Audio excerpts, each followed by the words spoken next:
a video. However, I would want to invite our main speaker for today. The main speaker for today, who is none other than Baroness Sandip Verma.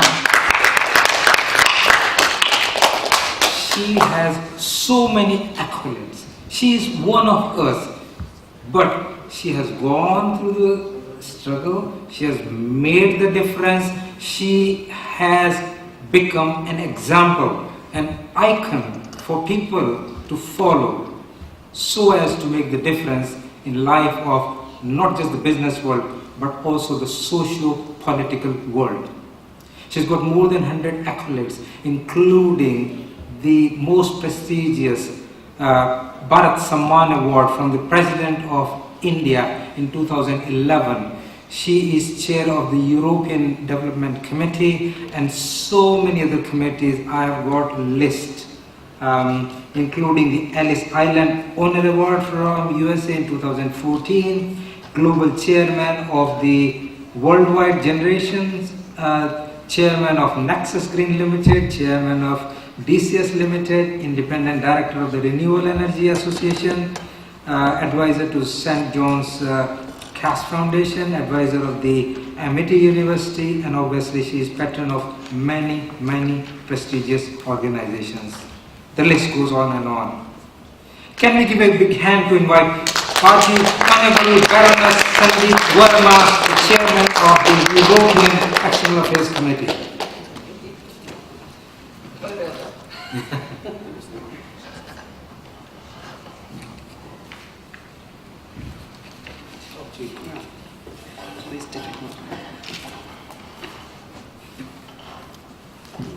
Well, ladies and gentlemen, thank you very much for giving me this opportunity to speak here today. The accolade that has just been given was huge, as is this microphone. I'm going to talk about UK as a hub for global business.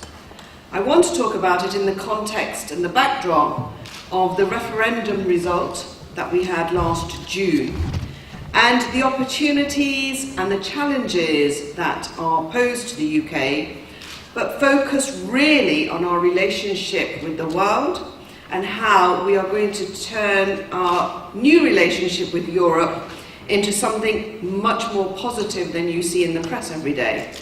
I was a Remainer. However, we have a democratic process in this country, and 52% of the population of the UK voted to come out of Europe, and so therefore we will be coming out. And as chairman of the European External Affairs Committee, one of the areas that I look at closely is how will that impact on trade and services. And we've taken evidence from many companies that operate in the UK, many companies that are Indian companies that are operating in the UK, many companies that are from other parts of the world operating in the UK. We've also taken a lot of evidence from businesses, academics and politicians from across the world.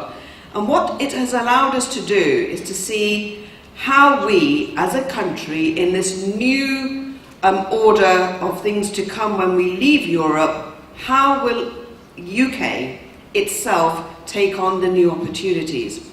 And I'll focus on India today because India, of course, is a key partner. It's one of the largest growing economies in the world. It will be seen in another decade or so as the third or fourth largest economy on the planet.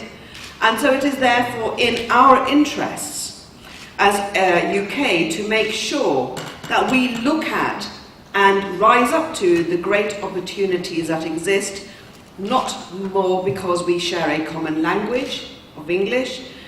Coming to the UK and operating in the UK is easy to do. It takes usually around 13 days to set up a company in the UK against the backdrop of 32 to 33 days in Europe. We have some of our largest companies from India operating in the UK, 800 companies are already here. They employ over 110,000 people. And the supply chain that also benefits from those large companies has a ripple down effect. So the UK-India relationship is crucial for us to be able to develop and find the opportunities going forward. But that doesn't stop us from also looking at the challenges. And some of those challenges that have been taken up with the UK government are on how will the skills gaps be met? How will the freedom of movement of people be met? What will happen with the customs union if we're not a member of it? Will that increase costs to do trade? All of those are questions that need to be answered, and I know that the Prime Minister has very much at the forefront of her mind that when we do exit, that it is as clean and as easy for businesses to be able to accommodate. Now, as chairman of my committee, we have done a number of reports, and if you haven't read them, please do. They're riveting reading. They are short, they are snappy, but what they demonstrate is that the UK, a recommendation from the committee is, needs a transitional period. It needs time for us to be able to get businesses business ready in a climate where there are not as least or little barriers as possible for businesses to come or to operate in. Now, as we took evidence, one of the interesting parts of the evidence sessions was actually most companies, having come to the conclusion that we are leaving, want to know how to prepare themselves for the exit. And I think what we need to do, all of us that are represented here, is to make sure that there is an emphasis on the getting ready for doing business outside of Europe. And I think that is something that businesses have expressed a great fear in.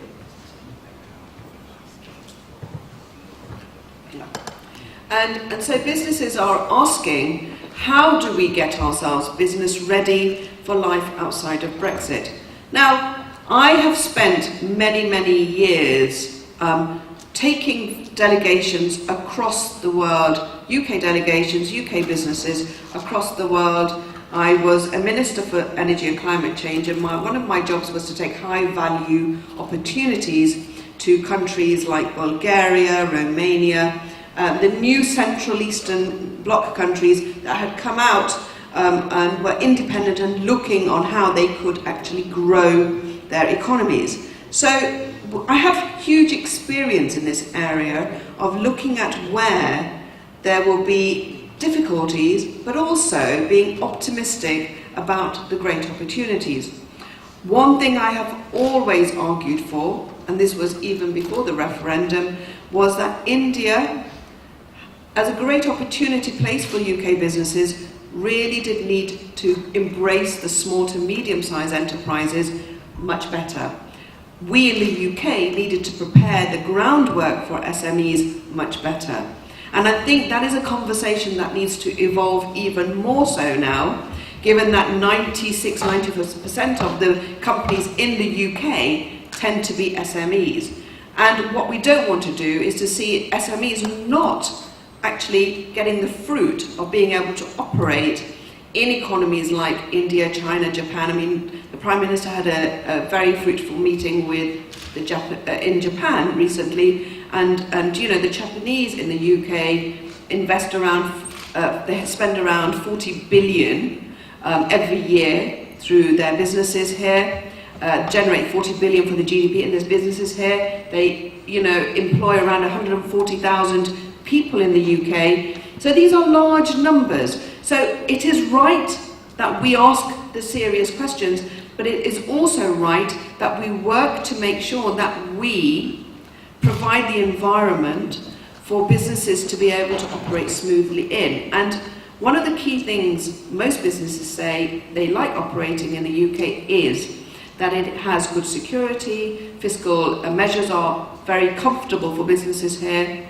and that employment law, employment legislation actually supports the way that they want to see their businesses grow. So I think for people looking at the UK as a hub for global business, this is actually the time for us to step up and to be able to demonstrate that this is absolutely the country that people need to come to. London will still remain the financial centre of the world, I believe, because of all the reasons I've just laid out, that there are safety nets in place for businesses. We're also working very hard, and I know that when David Cameron was Prime Minister and George Osborne was Chancellor, that we wanted to lessen the divide from the north of the UK to the south, because what happened was, of course, that the south would be the growth area and the north would miss out. Now, for those of you who come from India, my plea is, if you haven't been to the north, go and see the opportunities there, because we have brilliant universities in the north. We have brilliant manufacturing bases still today in the north. We have brilliant agricultural plants and farms, and we have fantastic products in the north. The Midlands has always been the central engine for this country on producing things, and there are opportunities that are out there for every single type of business that you would want to operate in, and at the backdrop of a very safe place to operate. So for me, I'm hoping that we continue to lessen the divide between the north and the south. The people of the north are fantastic if you haven't met them. They are very accommodating and very welcoming. And what we want to be able to do is to continue in our position in the world as a country that is respected for the rule of law. It is respected for people's rights, and it is a country that by and large has thrived on investment from across the world.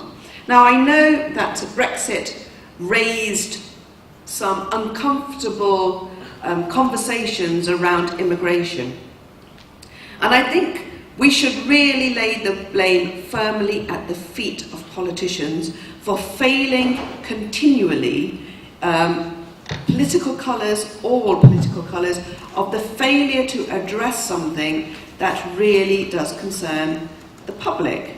Now, that isn't just for the UK, it's across the world.